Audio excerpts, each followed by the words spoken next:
Recording. Okay, and then I'm going to do a brief ad on ClearUps, and then I'm going to turn it over to my co-founder. So let me just share my screen. Thank you all again for joining.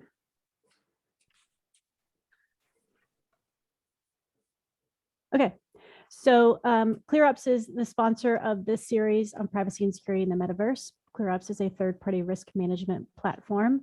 We do two things really, really well. The first thing is that we help vendors responding to security questionnaires. We have AI technology that helps do that by pre-populating answers from your answer bank into the questionnaires. And then the other thing that we do really well is collect data about vendors for purposes of vendor management and vendor monitoring. So it's an automated vendor management platform. And if you have any questions or anything like that, please reach out. So thank you for that. And now I will turn it over to my co-founder, George, and I'm going to go on mute and stop my video. But if, one last administrative thing. Any questions, please feel free to raise your hand, add it into the chat. We love active chats with questions. Either myself or George will notice the questions and make sure that we ask this very expert panelists on the topics that you want to hear about. So we'd like to keep it engaging and full of everything that you want to talk about. So please do go ahead and ask those questions. So George, over to you. Thank you, Caroline. Yeah, my name's George. I'm the CTO and co-founder of ClearUps with Caroline. I'll just say quickly on my background, these questions and related questions have been things I've struggled with for a very, very, very long time, involved in everything from security-related stuff here, but also privacy and enemy solutions like Tor. So I'm really looking forward to today's panel. I'm going to start, I guess, Jessica and Deborah, who are our two panelists, will give their introductions, and we'll jump into questions from there. But again, feel free to throw your questions up in the chat during the session. Also, we have an email address for this, which is meta-questions@clearups.io. But I'll let Jessica start us off. Quick intro. Great. Yeah, thanks, Caroline and George, for inviting me. Yeah, I'm a behavioral scientist by training. I have been working, studying virtual worlds since 2016. In 2016, I got my first demo of virtual reality. And I just remember putting on the headset, and the experience that I was doing was called The Lab. And it was just this, this completely simulated environment where you could interact with things. And coming from like my graduate training of working in like actual behavioral science labs and, trying to like make sure that the chairs were set up just the right way and just the right distance before people would come in for experiments, like the power of virtual reality for simulating these experiences and studying human behavior is what drew me into the world of what we know apparently called the metaverse. I wasn't consulted on this, but now all of my work is related to the metaverse. So that's a little bit of how I got started. And then last year, I published a large survey of 1,000 people's in the US, their attitudes towards data collection and privacy, and some specific implications about virtual and augmented reality. And so I'll likely be sharing a little bit more from that. I'll also put that report in the chat in case folks are interested and want to learn more about some of where these statistics are coming from. Great, please do. Yeah, I definitely want to encourage the speakers to throw up any references or resources during this as a topic. Great, Deborah, do you want to give us a quick intro?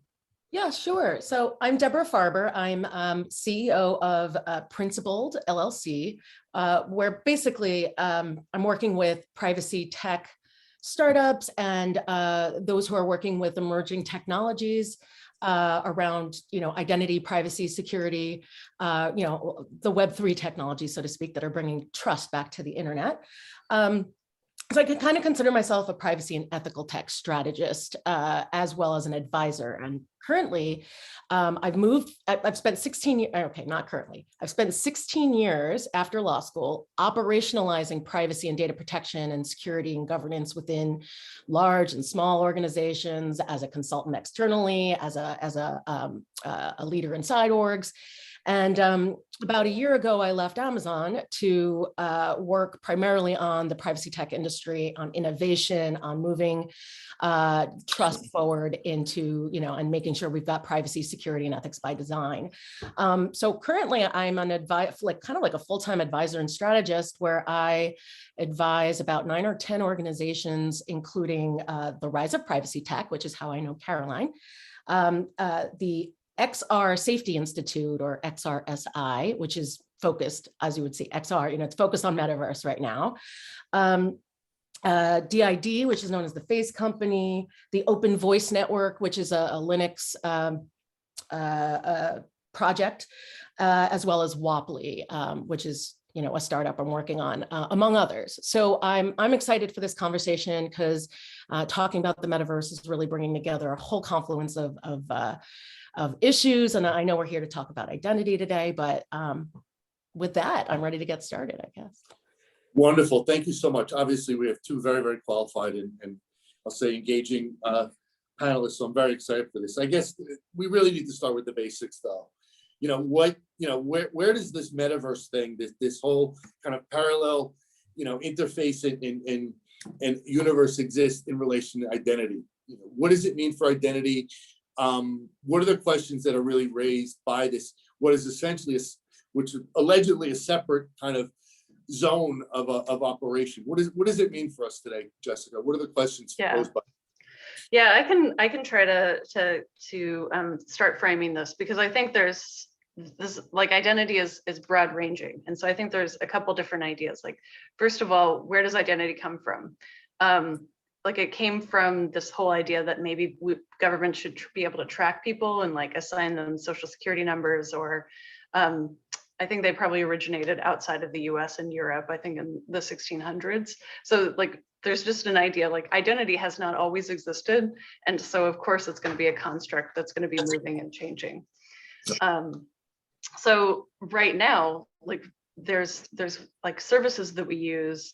And so companies can know our identity, they can learn our address, we give them our credit card info. And so that's one version of identity. Another thing that gets important is like our anatomical signature can also inform like our physical identity. And so these HMDs, these head-mounted displays, the VR and AR devices, they have the potential to collect biometric data via our eye gaze. There's also technology that we can wear on our wrist and will collect our EMG data, and EMG, that's a very unique signature, because each of us, like our EMG, like these pulses in our arms, it's actually how we learned to grab things when we were babies. So everybody learned in a different way and at a different pace. And so there's these ways that we will have these anatomical signatures through our biometrics. And you might have 10 or 15 zip codes throughout your entire life, but you really only have one anatomical signature. And so it means that, when you're going to be going through these various, like, there's like the idea of the metaverse where, these assets that you have can travel with you from metaverse to metaverse to metaverse. Will you have the potential to be anonymous from who?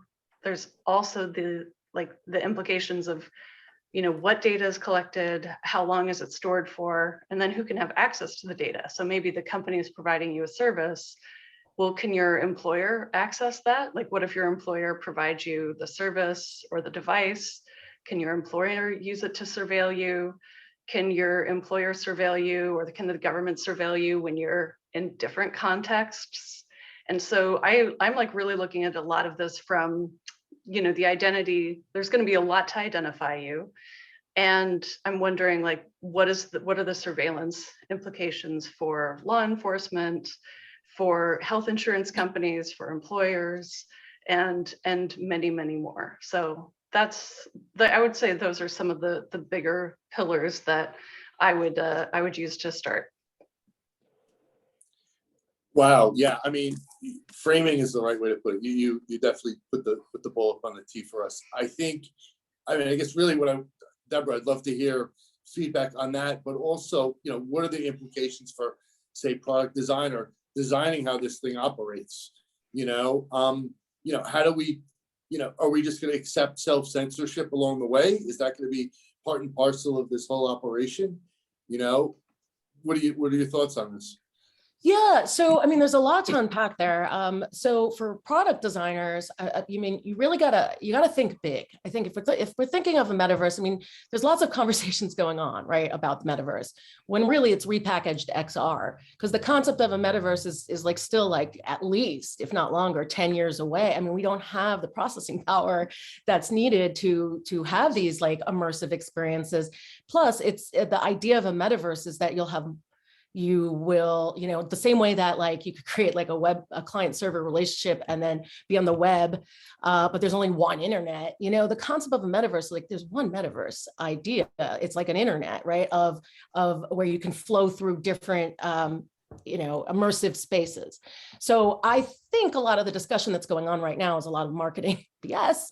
But the money's coming in and we're actually developing and people are, working on these challenges. And so what I want to say is that if you're working on creating something that's metaversal in nature, really step back. And if you don't have identity as the core, as how you're thinking about architecting, I think you're just going to not be in business in a few years. Like there are standards being developed right now, like for self-sovereign identity, which is really what the push for the new web is going to be allowing individuals to have to manage their own keys, keep the data on the device so that the company doesn't have it to lose, to get breached, to mismanage, to share to the wrong people. And so, I think we need to look like at the future state of what we're trying to build for with all the standards that are being developed today.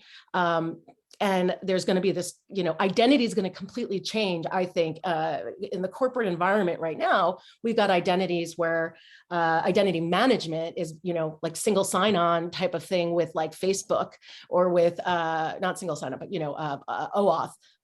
With Facebook, log in with Facebook, log in with Google, log in with, Amazon, like that's just giving them more data about our behavior along the web, where actually when you log in with those things, you're giving more identity, not identity, more data linked to your identity that those companies can use to, profit off of. And so for me, the whole idea of this metaverse is like, not just metaverse, we can recreate and re-architect the ethics into tech, starting with identity, and thinking human-centric, right, about what the human needs, what's going to benefit the human user, instead of calling them consumers and all that. That's the corporate view of individuals. So anyone, whether you're a large corporation or a small company that's looking to build, I urge you to step back and take a look at the new technologies that are coming down the pike, so you don't actually architect yourself with so much technical debt that you can't be flexible down the road.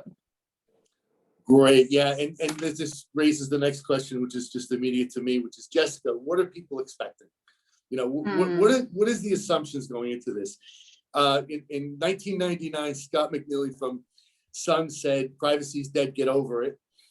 And then, James Clapper said something to the effect of, we kill people on the basis of metadata at hearings later on. I mean, what are people wanting? I mean, are there expectations of where they're going and what they expect in this next phase to come about? What do they want? Yeah, I can speak to that because I did try to collect people's attitudes towards both existing technology last year, such as like web and mobile, as well as implications for virtual and augmented reality technology. And I would say that here's just like a couple stats to show that privacy is not dead at all. Like 28% of people said there's a product or service they won't use because of a privacy or security concern. 87% of people are using a privacy or security service to protect themselves. And 50% of people are paying for that, like 50. So I think that shows that not only are people paying attention, they're willing to, put their money where their mouth is. And they also have a strike list. Like I asked them to tell me, like, what are these services that you won't use? And they were all over the map. There were some that you might be able to guess, but there were certainly some that I wouldn't have been able to guess. And then another thing is that people are pretty closely managing their privacy as well. So 37% of people, of the 1,000 people I talked to, told me that they had changed their privacy settings within the past 90 days. So, if somebody was going to make a claim around privacy is dead, I mean, I think there's, I think, there could be some of their own intrinsic motivations involved in that. But I think that, this seems to be like an important time where, that 28%, it could go down, and people could become more comfortable with technology if they feel like they can trust in the safety and the defaults, or that 28% could continue to rise over time. Yeah, I was going to say, I think privacy outlasted Sun OS and Solaris from Sun. So, sorry, I had to throw that in. So recognizing that, and obviously recognizing those trends, which I know you see and deal with, Deborah. I mean, what does that mean when it comes to? I mean, is there that recognition already for people in those startups and the companies you're advising? Are they going, oh, wait a minute, what do you mean? Or is it just is it an understood principle and framework going into designing and creating products and services today? What does what mean specifically? Oh, I'm sorry, those attitudes towards privacy and the willingness to pay and never using a particular vendor or service because of their attitude. Yeah, I worked for a large company that actually had decided not to move forward with my proposed privacy initiative simply because no one was not buying those services as a result of the privacy challenges. So I think companies are making, it depends on the size of the org and what they think, what the executives think. And, like someone like from Sun Microsystems, like CEO saying that privacy is dead was really freaking harmful. In fact, the person who wrote who really drove forward writing about privacy engineering is Michelle Dennedy, who was the chief privacy officer of Sun Microsystems, and kind of chided, him for saying that back then. And it was just as wrong then as it is now. I mean, look at even Apple's marketing messaging, because they have certain things that they can boast about. They boast about their privacy enablement where they can. And it kind of diverts from maybe attentions we should be spending elsewhere. But the difference here is that consumers know a lot less about how tech works, your average consumer, than a lot of us who are maybe on the call, right? Maybe if you're in tech and you kind of understand some of these technologies or how product development works and how engineering works, it's less of a mystery and you kind of follow along. But so what I'm seeing is most consumers feel like they have no power over how their data is used, about how any information about them is used, including their identity info. They don't really know what to do about it other than just, throw their hands up and go like, this is, we have no privacy, or I don't know what to do, right? Right. So the irony is I dived deep into what's emerging in privacy tech. And over the last year and a half, and I can honestly say I have never been more excited about where we're going and the state of where privacy and data protection and security, well, maybe security still got its issues, but how much ground we're going to cover in making web technologies safer in the next 5 years. The tech that's coming to market today is being I see where the money is going. There's a lot of money being thrown at privacy tech companies. It's usually engineers that are the ones coming up with the ideas. So, at the Rise of Privacy Tech, we're trying to help them, find partners and be able to, find VC funding or angel funding or seed funding, right? Connect the investors, the advisors, with the founders. But most of the founders are coming from engineering, not all of them, obviously, Caroline. But they're, so they are seeing things in their large companies that they're like, why is it this way? This makes no sense. And want to kind of re-architect or, attack these challenges from a technical standpoint, which is amazing. It's great. We finally have people creating DevOps tools for engineering and development. So I don't want to just keep talking, you know, I'll talk about this all day long if you don't steer me in a new direction. But I think that I've never been so excited about the state of privacy, but no one's going to see that until, you know, it affects their daily lives. So they're clearly a lot more scared than I am right now. But that's my sunny message that I like to keep bringing. We've got new technologies, we've got new standards that are in the works to make a lot of the problems we have today with data sprawl go away. And, you know, a good example is I came from working at Big ID, which is now a unicorn in the data discovery space. Well, and they're you know, what they built was pretty awesome. It was it's great for enterprises. It's a great solution, not an issue with their solution. What I'm trying to say is you got to pay a lot of money to do data discovery these days to find where that personal data is across all your organization based on identity or based on how your org, you know, handles identity. That won't be a problem in the future if you've got, like, you know, good governance practices and you're tagging all that data and you have, like, you know, these, if identity is managed by the individuals and not by the company, then it's much easier to just, you know, all you have is stuff that's tied to an identity that you don't manage as a company. It makes it much easier to, and your liability a lot lower. And you've kind of also, you know, data is not all in one singular place that can be compromised. So yeah, that's all I'll say about that, but it's really exciting times. Great. Kat just asked the question, which I don't want to just jump right directly at the question, but it's, do you think it would be possible to develop pro-privacy strategies with new technologies when the business model is based on targeted advertising? And if so, any ideas that could be achieved? So I mean, instead of posing that directly to you, Jessica, I'm wondering, like, how far are people thinking into this, right? I mean, what are their fears immediately? I mean, just because they're opting for privacy and paying for it, what is scaring them? What is making them, what keeps them up at night is really my question relative to that. Yeah, thanks for the question. And I'm sorry, I'm trying to turn my video back on, but Zoom is not cooperating. So, but George, you can hear me right now, right? Yep.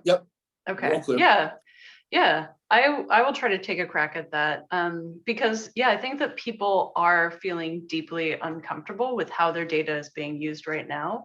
And the way that the targeted advertising works, like people are deeply uncomfortable with that. So I think that when I look at some of the existing financial incentives, I think it is concerning from the perspective that this desire to, like, there'll be the psychographic profiles that advertisers have and use on us already, and then it'll be supplemented with the biometric data.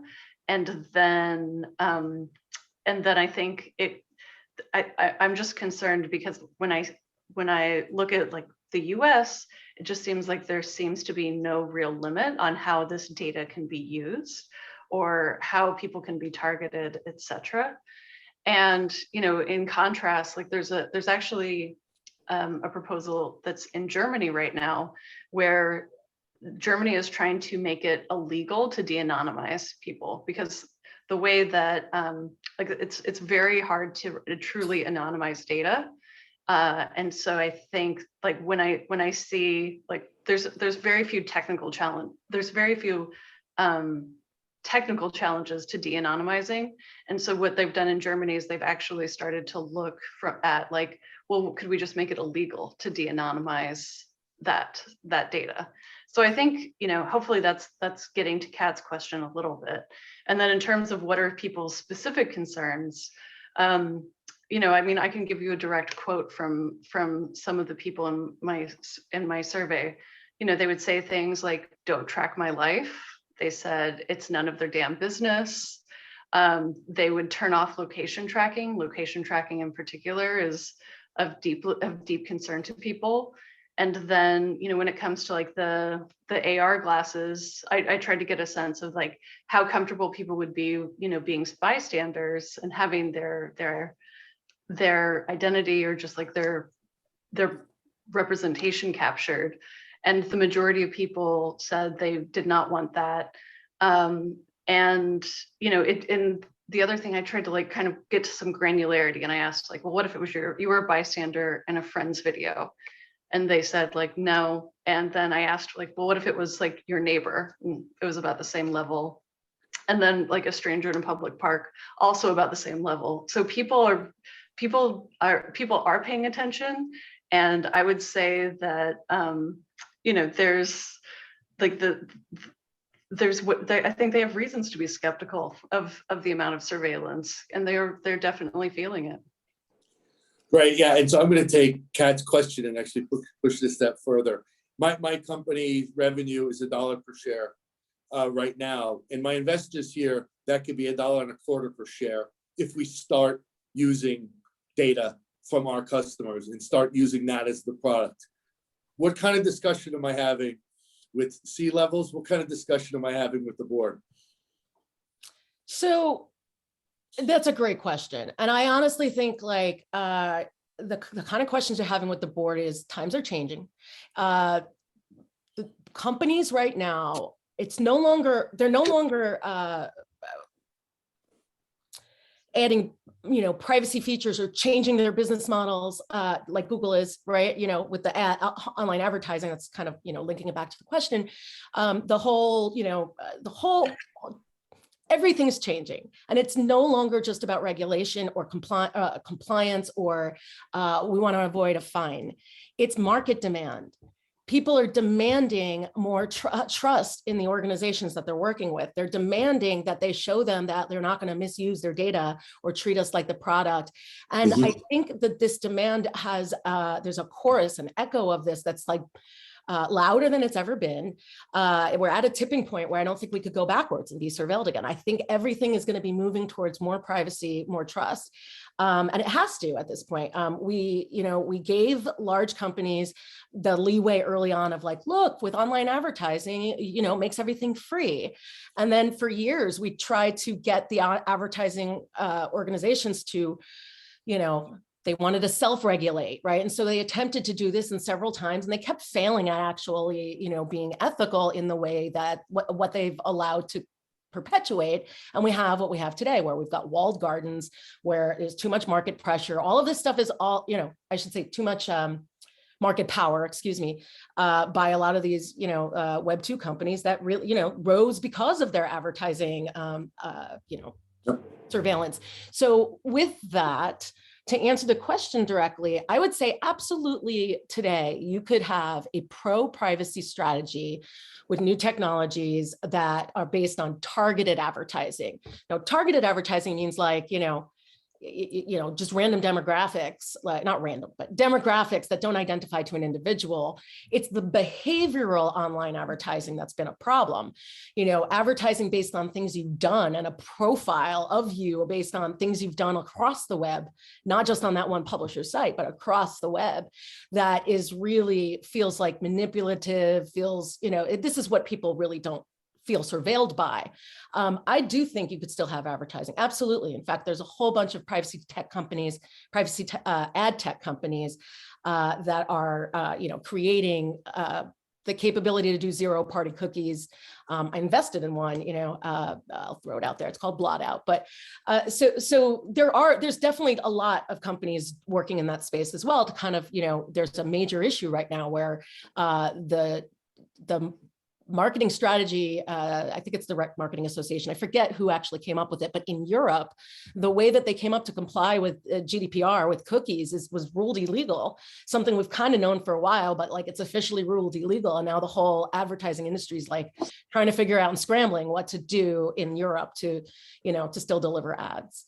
But that's just because, you doubled down on a stance that's just not ethical and like doesn't really hold up anymore to average citizens. Yeah, Jessica, I hate to keep throwing you into what do people think, but I think one of the problems today is we don't have a lot of the hard data that you actually were collecting.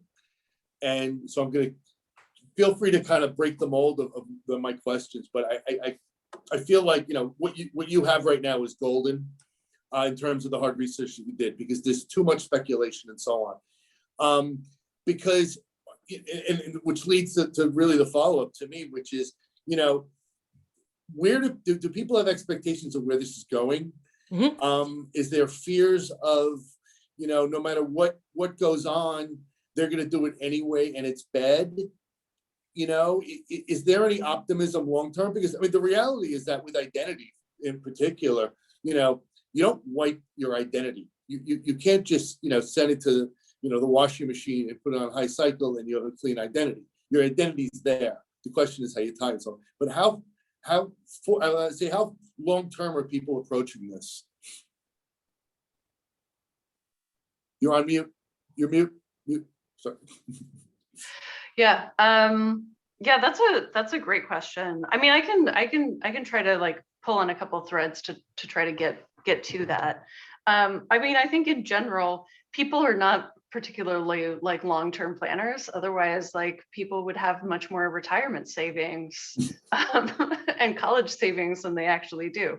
So when you ask like to what extent people are planning for the long term, I mean, I kind of look at like who's making deposits for their retirement, and like very few Americans are. So I would just start there. Another thing that I really wish I had studied in this survey was to what extent people were willing to trust in things like on-device computing only as a solve for their privacy concerns, because that's an area where I think the engineers could be really brilliant and solve some of these privacy concerns. But if people are still feeling creeped out by the technology, even if the device doesn't actually pose a risk, I think there's that like, there's like a little bit of, there may be a lag between when how the technology is and what people's beliefs are about it. And then just in terms of like, how willing are people to adapt? There's the fitness app called Strava. I don't know if there's any runners or cyclists who are here on the call, but yeah, Strava is you can use it to track your runs and whatnot. And Strava recently did a whole update to their privacy settings to make privacy so much more of the default, and they've seen it be a competitive advantage for them. So I think there's a couple things where people are clearly like paying attention, they're willing to adapt, they're willing to learn. And I think as a result of really diving in and spending time with like people and their attitudes towards privacy, like one of the things that really struck me was just the lack of trust that people have in the defaults and how their data is being used. And I think that, like there's certain advocates out there that when I give people just more control and more transparency, and there's part of me where I see people as like actually extremely agreeable, like trying to get benefits and like use the technology the best way that they can. And I would really just love to see more companies adopt this attitude of Strava of saying like, you know what, we're not going to give people more to do. We are going to use our knowledge and like our engineering brains to try to figure things out and then offer this service to people. And I've been really heartened to see how Strava has grown as a result of taking that stance. Great. Wow. Yeah. I mean, I guess the metaphor I wanted to use, it just hit me as you were speaking, was it's like we're all in the dark here and you're holding these candles that I mean, and not to just overplay it, but I feel like we still have a hard time grappling with those things and making sense of it. And we make sweeping assumptions.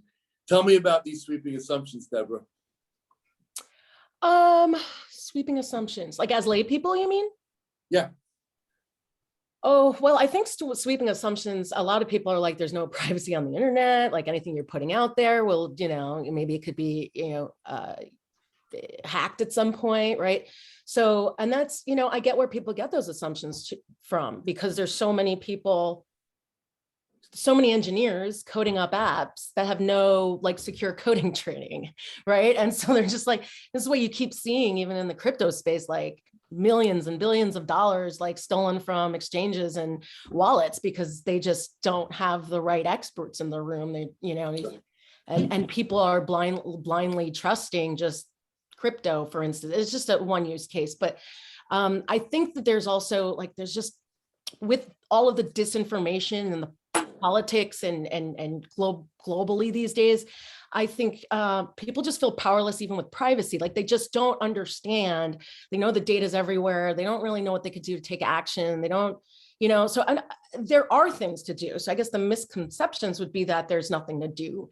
But it's not like it's your normal person knows, for instance, like, oh, I'm just going to go ask X company for a data subject access request. I want to know what they hold about me. Like, why would they know that that's even necessarily an option? The companies aren't advertising this. They want to reduce their compliance, onslaught of requests. So, I would say that right now, the challenge is that large corporations, big tech, whatever, and your individual consumer, for lack of a better word, the humans who use that tech aren't aligned.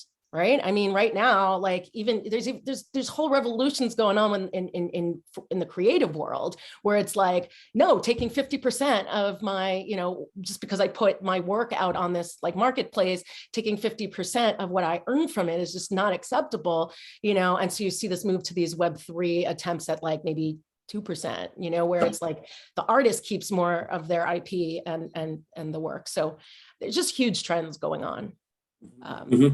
Putting humans at the center. And it's going to be much harder for large companies to re-architect things to what people are stating they want, which is putting them at the center of control for their over their identity and over the pieces of themselves that they want to share based on context, based on, with whom.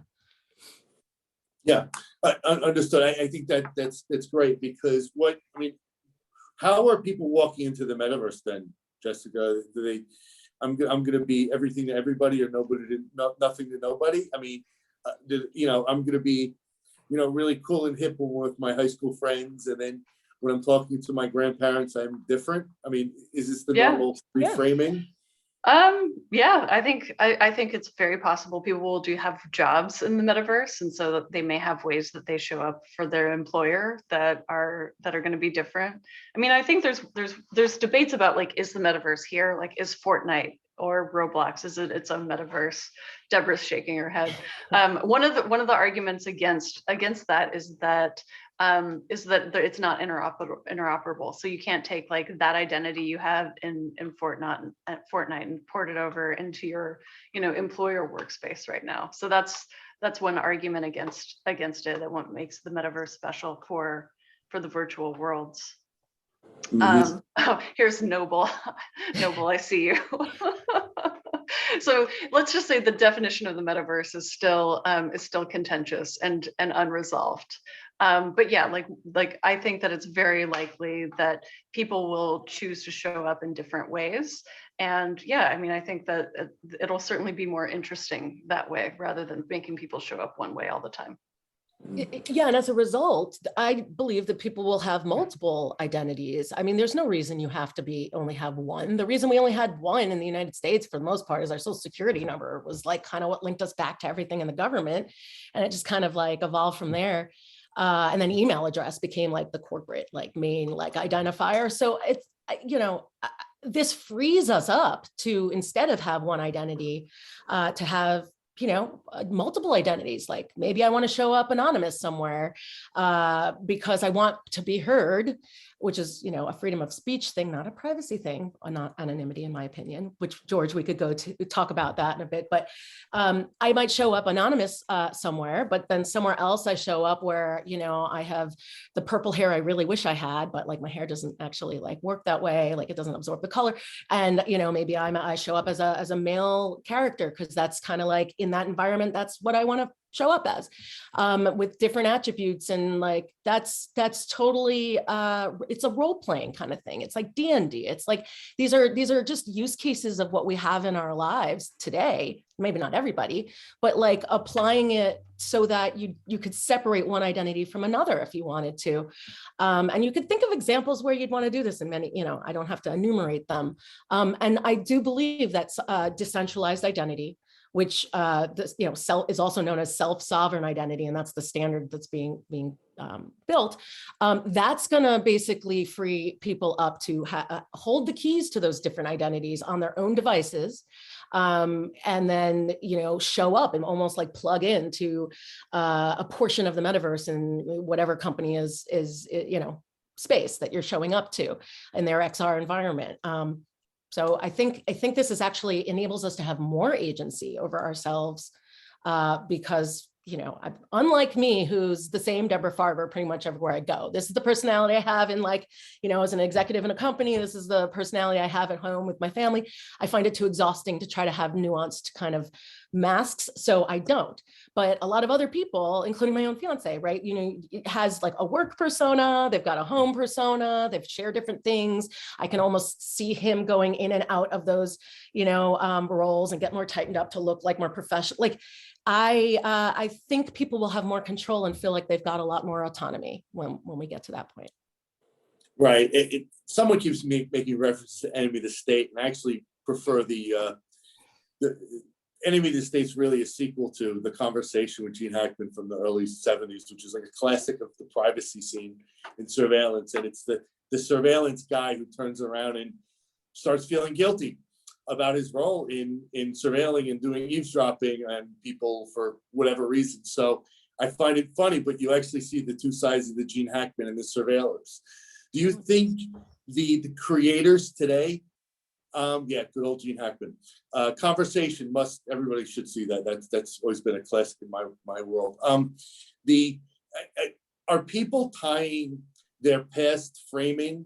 I'm gonna try to say this in someone who has a degree in sociology, framing this approach, how much is informed by the past? Are they totally informed by walking into the metaverse, or are they going, all bets are off, I'm starting over from scratch, I'm going to be, you know, I'm going to do this? I mean, we already frame things, right? Everybody, even Deborah talks to her elders and her family, she speaks one way, you know, despite Deborah's way, which is pretty clear, but, you know, in a different way to you know, friends at the bar, right, or so on. Everybody does some of that.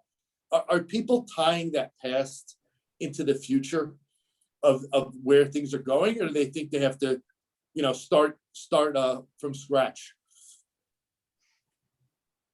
Or is that a bad question?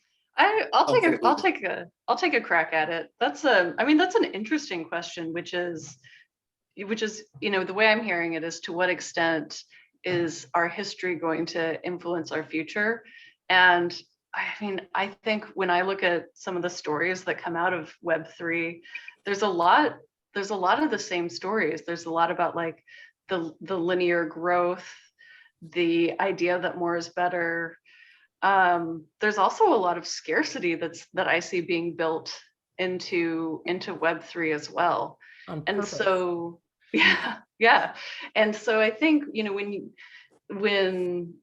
when you ask this question of like, to what extent are some of our past stories informing our future, I would say it's to a very great extent. And I would love to be proven wrong, and, you know, start to see more ways in which, I mean, this is the social scientist in me, but there's ways in which I really see that, like, the more personalized and the more customized, like, and more atomized and like and niched we like make our lives, sometimes there's not as much meaning in like spreading out compared to, you know, when I think about you know, a different time when humans lived in villages, and, you know, maybe we only had one identity, but, you know, we were deeply cared for, and like we were a part of the fabric of a community. You know, maybe that was a less personalized experience, but it was probably just a different sort of life, and where you got meaning in your life.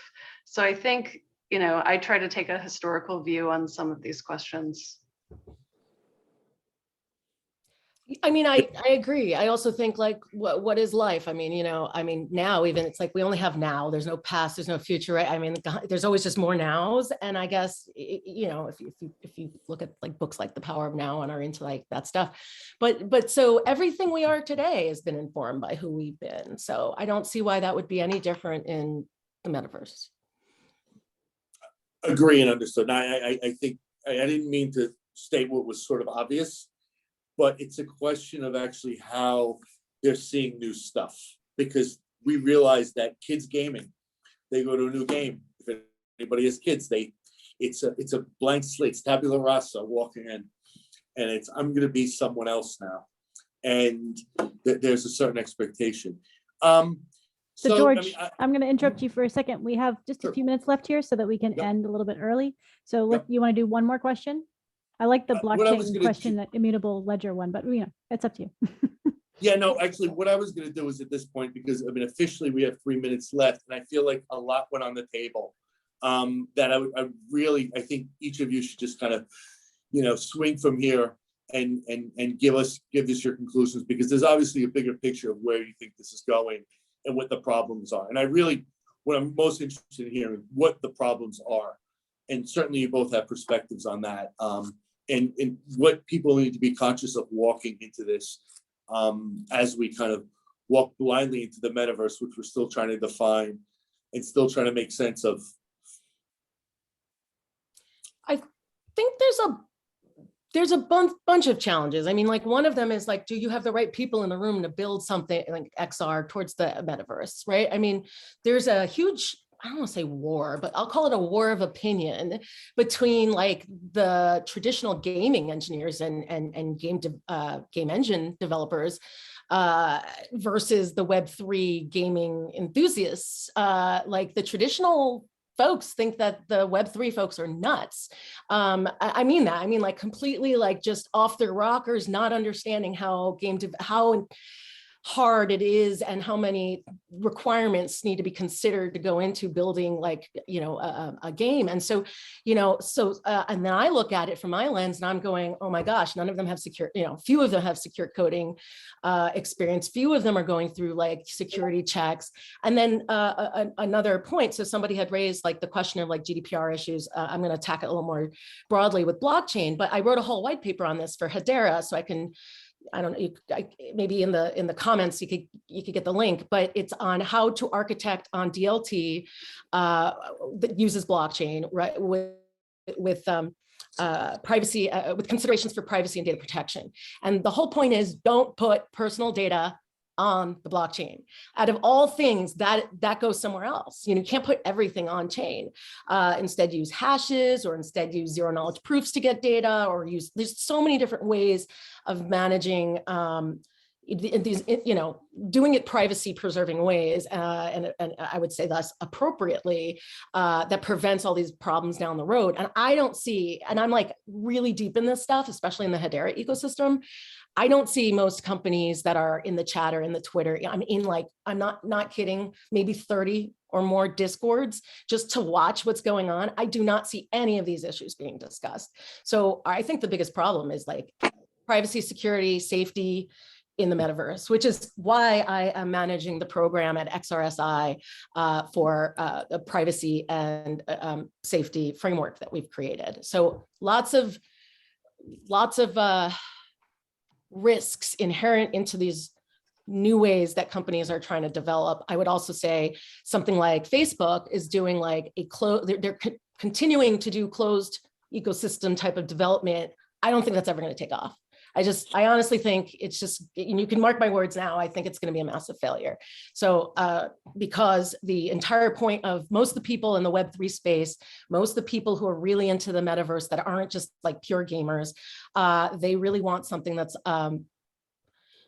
more human-centric, more ethical than something that they feel Facebook can give them or has ever given.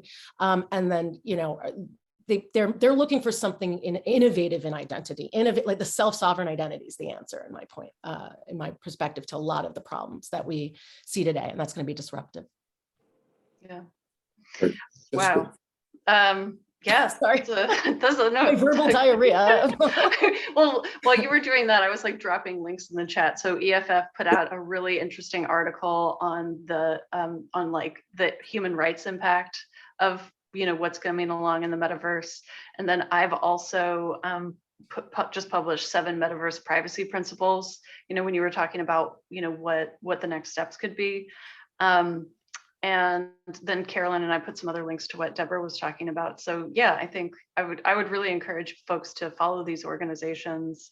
And yeah, like when I think about like the one risk that I don't think it's spoken about enough is just how, like, I'm concerned that egocentrism is just going to be promoted. Like, I think one impact of mass surveillance and a lot of surveillance is that people will just start to think about themselves, think about viewing themselves, and think about how others are perceiving them.